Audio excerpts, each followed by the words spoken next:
नमस्कार दोस्तों, इस वीडियो में समझेंगे एएसओ का एग्ज़ाम हुआ था 10 सितंबर 2025 को।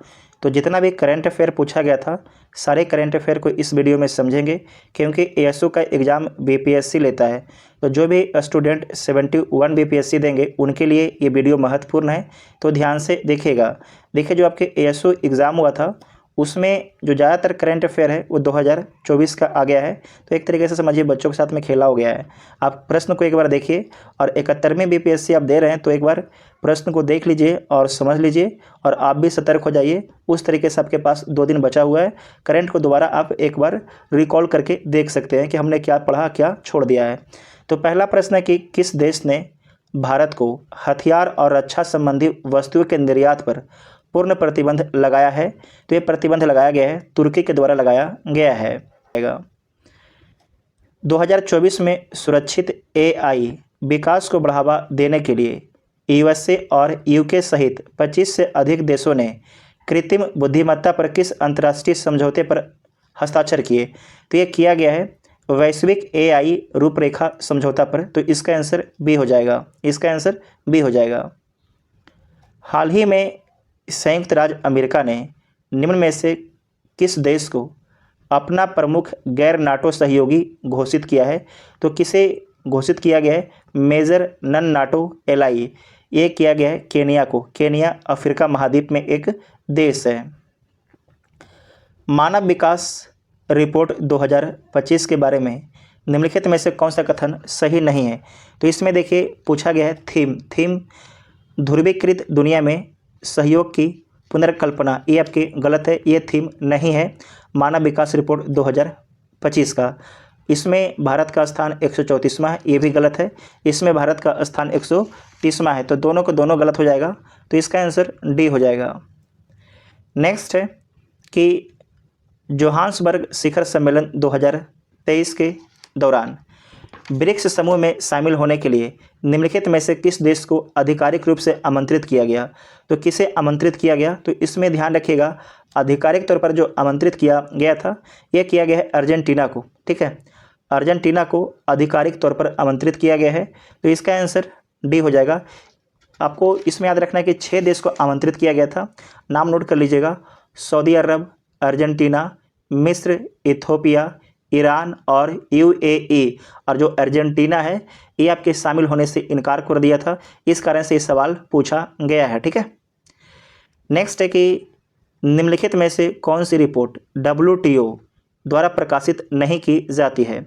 तो विश्व व्यापार रिपोर्ट प्रकाशित करता है डब्ल्यूटीओ, वर्ल्ड ट्रेड ऑर्गेनाइजेशन।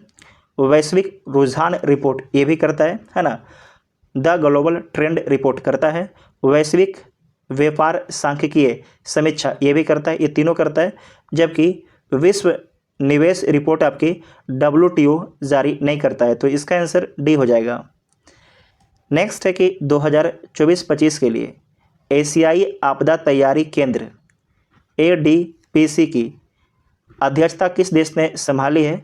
तो यह जो अध्यक्षता ये भारत के द्वारा संभाला गया है। तो इसका आंसर बी हो जाएगा। ठीक है, नेक्स्ट है कि केंद्रीय बजट 2025 में दालों में आत्मनिर्भरता के बारे में प्रमुख घोषणा क्या थी? तो तूर, उड़द और मसूर पर केंद्रीय 6 वर्षीय मिशन का शुभारंभ हुआ।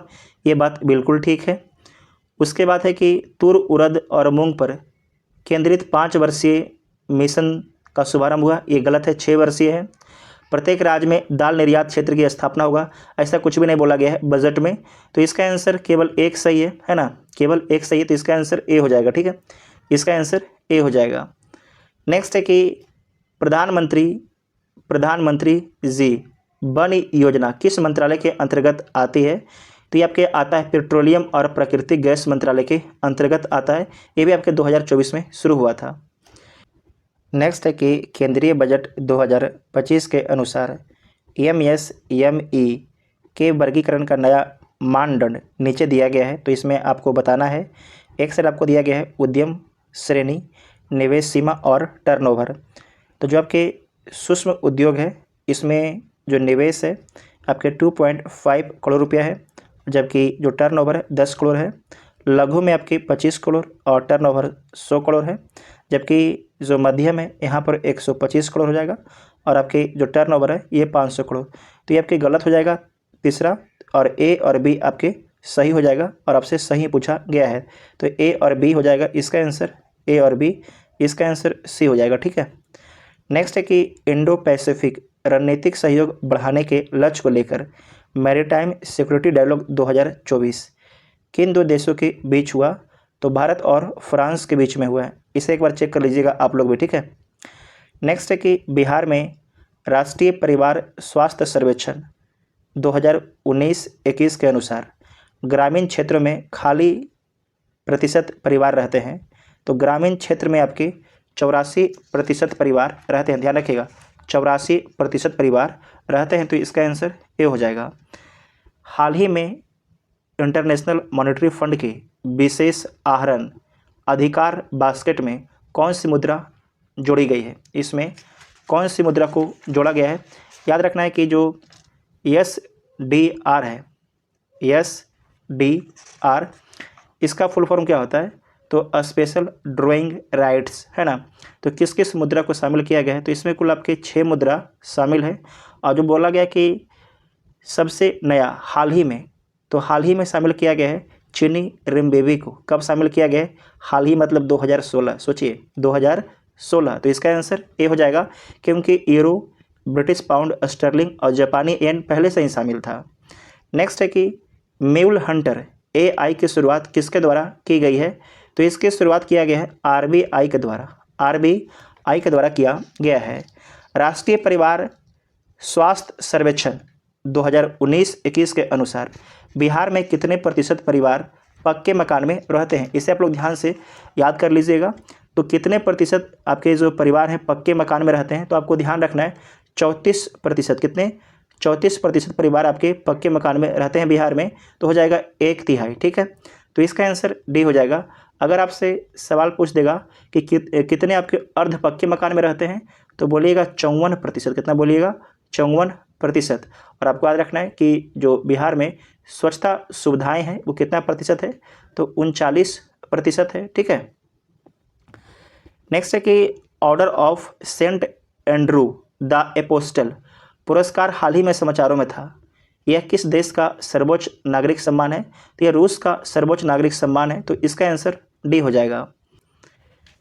हाल ही में अन्वेषण लाइसेंस धारकों के लिए आंशिक अन्वेषण व्यय की प्रतिपूर्ति योजना भारत के निम्नलिखित मंत्रालयों में से किस मंत्रालय ने आरंभ की है?